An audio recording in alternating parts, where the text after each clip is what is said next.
success born from the dust. Great Ark Farm. Great morning mga kabaka. Arnel Corpus po mula po dito sa Great Ark Farm. Babati po sa inyo ng isang magandang araw at sana po nasa mabuti po kayong kalagayan. So ngayong umaga mga kabaka, gusto rin po namin i-share sa inyo ano po ba yung mga signs na malapit na pong manganak ang ating inahing baka. So mayroon po tayong tinatawag na behavioral signs. Una po dito ay yung restlessness.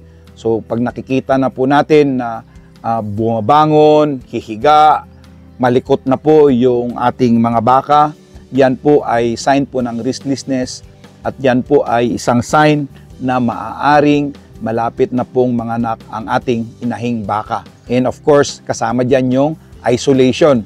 Pag medyo nilalayo na po nung ating inahin yung kanyang sarili mula po sa ibang mga baka, posible po na sign po yan na malapit na po siyang manganak.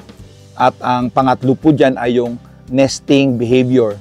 Ang kanya pong paa nagkukutkot ng mga bedding materials para mag-create po ng posibleng higaan or bedding ng kanyang anak. Yan po ay isang possible. Kasama po yan sa behavior ng baka na malapit na po siyang manganak. Ang pangalawa po dyan ay yung physical signs. Yung kanyang udder o yung kanyang tits, yung kanyang didi, parang namamaga, start na pong naglilik ng colostrum. Yan po ay physical sign na malapit na pong manganak ang ating inahing baka. Kasunod yan ay yung vulva change. Yung ari po ay namamaga at medyo naglulus po siya. Meron pong clear and slight bloody mucus na lumalabas po sa kanyang vulva, indicating na yung mucus plug has been released. Yan din po ay sign na malapit na pong manganak ang ating baka. Kasama rin po dyan yung ligament relaxation. Yung ligament po around sa tail head at saka filbic will relax and soften.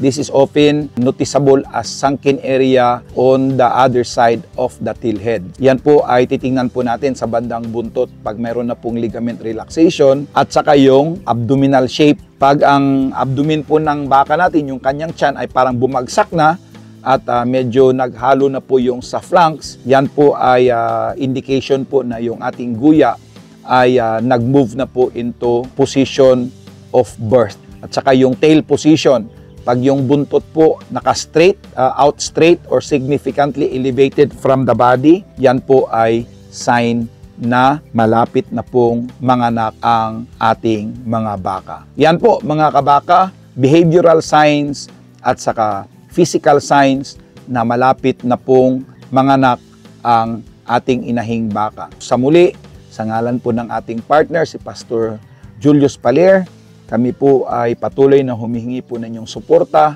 na tulungan niyo po kami sa pamamagitan po ng pag-share, like at saka follow po ng aming page sa YouTube at saka sa Facebook, Great Ark Farm ni Kabakang Arnel.